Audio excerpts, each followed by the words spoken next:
তুমি যলৈকে যোৱা চেনাইটি তালৈকে মোকো লৈ যাবা বুলি জনাইছিল আহ্বান।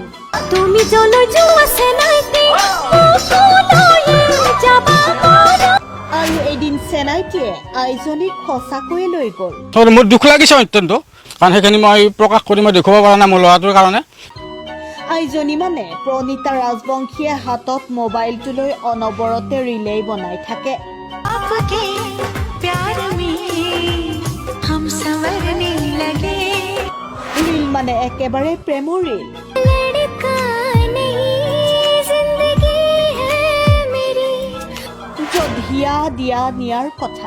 दिया दिया दिया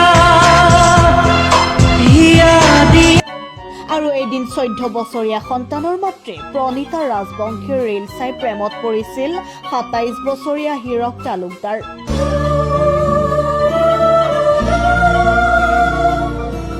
ৰিল বনাই বনাই 45 বছৰীয়া মাতৃৰ প্ৰেমত পৰিল এৰি 27 বছৰীয়া যুৱকৰ লগত।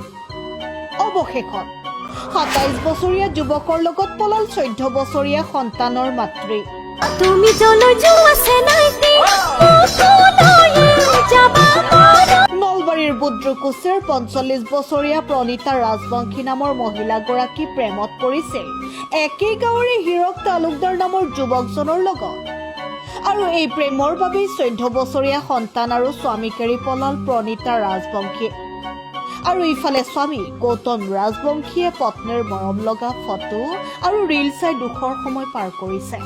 বিষাদ বেদনাই বুকুতে খুলিয়া